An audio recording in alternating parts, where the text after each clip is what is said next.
கன்னியாகுமரியில ஒரு 17 வயது மாணவன் கொஞ்சம் ஃபேட்டா இருக்குன்னு சொல்லிட்டு யூடியூப பார்த்து ஒரு டயட்டை ஃபாலோ பண்ணிட்டு இருந்திருக்காரு.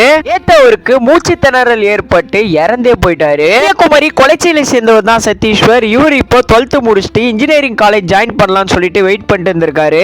இந்த சமயத்துல தான் காலேஜ் ஜாயின் பண்றதுக்கு முன்னாடியே வெயிட் லாஸ் பண்ணலாம்னு சொல்லிட்டு யூடியூப்ல டயட் பார்த்துட்டு இருந்திருக்காரு. அதுல ஒரு டயட்டை ஃபாலோ பண்ணிட்டு இருந்திருக்காரு. சுத்தமா ரைஸ் எடுக்காம வெறும் ஃப்ரூட்ஸ் ஜூஸ் மட்டும் குடிச்சிட்டு ஒரு மாசமா இந்த டயட்டை ஃபாலோ பண்ணிட்டு இருந்திருக்காரு. நேத்து அமாவாசை அன்னைக்கு அவங்க வீட்டுல சாமி கும்பிட்டு இருந்திருக்காங்க.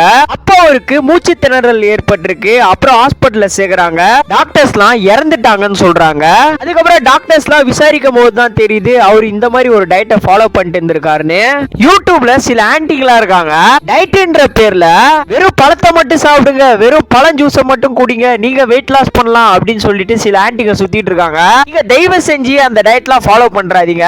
அதெல்லாம் சாப்பிட்டா ரிசல்ட் தரும், ஆனா உங்க உடம்புல சத்து இல்லாம போயிடும். வெயிட் லாஸ் பண்றீங்கன்னா கண்டிப்பா ரைஸ் எடுங்க. ஏன்னா அதுதான் நம்ம உடம்புக்கு எனர்ஜியை கொடுக்கும். சாப்பிடுறத அளவா சாப்பிடுங்க, கண்டிப்பா வெயிட் குறையும். அதுவும் இல்லாம இந்த வாக்கிங்லாம் போங்கல, பயங்கரமா ரிசல்ட் தரும். யூடியூப் டயட்டால நிறைய பேர் இப்ப இறங்குறாங்க. தயவு செஞ்சு அதெல்லாம் ஃபாலோவே பண்ணாதீங்க. நீங்க இதை பத்தி என்ன நினைக்கிறீங்கன்னு சொல்லிட்டு உங்களுடைய கமெண்ட்ல சொல்லுங்க.